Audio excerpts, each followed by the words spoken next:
नमस्कार, मैं सुनील कुमार आपका स्वागत करता हूं आपके अपने चैनल क्या ऐसा होता है में।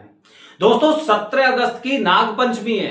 आप में से बहुत से लोग काल सर्पदोष की पूजा के लिए मुक्ति वाले क्षेत्र त्र्यंबकेश्वर में आने वाले हैं।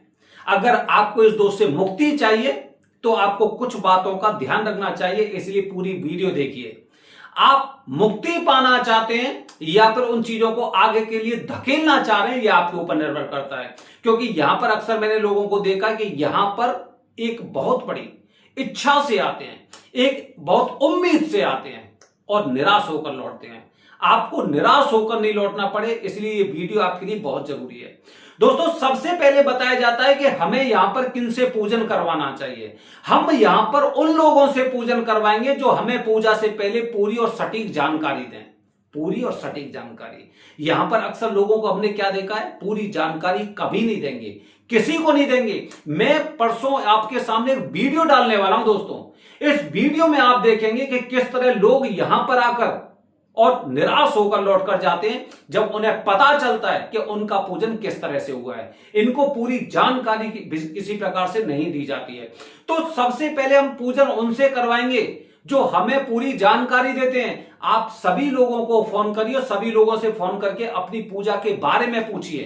तो अगर जब आपको लगता है कि ये पूजा की पूरी जानकारी दे रहे हैं तभी उनसे पूजन करवाइए। इसीलिए हम हमेशा कहते हैं पूजा सिर्फ वरदानी पंडित जी से। वरदानी पंडित जी आपको वो पूरी जानकारी देंगे, पूरे त्र्यंबकेश्वर में कोई नहीं देगा, ये दावे से कह रहे हैं हम। पूरे त्र्यंबकेश्वर में कोई जानकारी नहीं देगा। अभी आप देखना, और आपको भी क्या करना है, जिन लोगों से आप पूजन करने वाले हैं, ध्यान रखिए, जिन लोगों से आप पूजन करवाने वाले हैं, यहां पर अगर आपको किसी प्रकार का डाउट है कि आपके गुरुजी ने वो चीजें नहीं बताई हैं, तो पूजा आपको वहां पे करने से सोचना होगा। आपको देखना होगा कि इन्होंने मुझे जानकारी क्यों नहीं दी। हो सकता है कि आप अपनी पूरी पूजा करिए, पूरी पूजा करिए, लेकिन उसके पश्चात कम से कम हमारे YouTube चैनल पर बताइए। यदि पूरे त्र्यंबकेश्वर में आपका कोई सुनने वाला नहीं तो बताइए कि मुझे बताया गया था कि आपका पूजन होगा, लेकिन कितने बड़े मुझे भीड़ का हिस्सा बना दिया गया।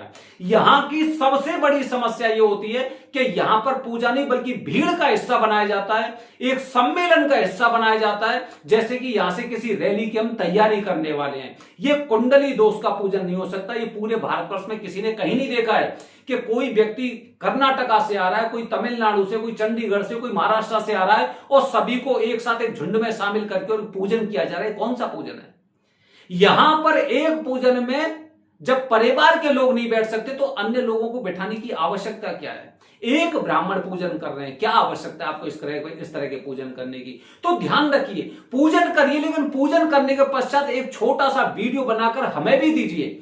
हम बताएंगे यहां की सच्चाई की, यहां की सच्चाई क्या है। अगर आपको यहां पर बताया गया है कि आपकी पूजा प्राइवेट होने वाली है, तो आपको यह देखना है कि ये पूजा की सामग्री हमारी नई है या पुरानी है। मेरे सामने ज्यादातर 2 या 3 चौकी में आपका पूजन होने वाला होगा। ध्यान रखिए, 2 या 3 चौकी पे पूजन होने वाला होगा आपका, 5 चौकी क्यों नहीं है, ये उनसे पूछिए।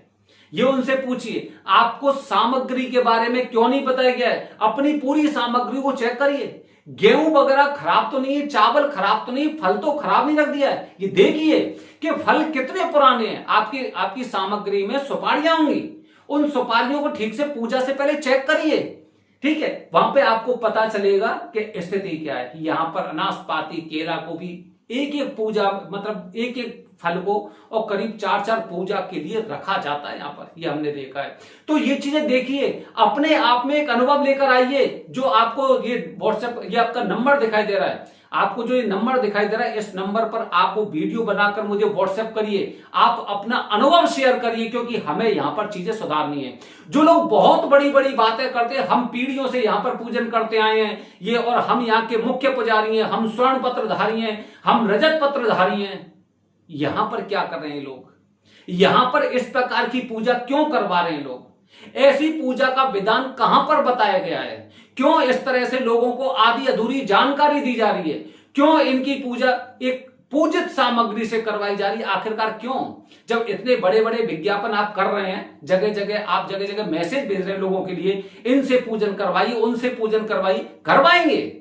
आपसे ही करवाएंगे और इन्हीं से पूजन करवाना। और बाद में जैसे मैंने आपको बताया, अगर पूजा में किसी प्रकार की कमी है तो पोल भी आपको ही खोलनी है, जिससे अगली बार से ये झूठा प्रमोशन ना करें, झूठा प्रचार ना करें। कम से कम चीजें बताने से पहले या तो ये अपने आप में सुधार करें, अन्यथा और भी लोग यहां पर है, यहां पर भूमिपुत्र भी है, जहां पर लोगों का जन्म हुआ है, इस मिट्टी की संतान है वो, तो उनको भी पूजा करने का अधिकार है। केवल ऐसा नहीं कि यहां पे किसी विशेष समुदाय को, विशेष वर्ग को पूजा करने का अधिकार है। ऐसा भारत में किसी भी क्षेत्र में नहीं है कि कोई एक व्यक्ति विशेष ही यहां पर पूजन कर सकता है।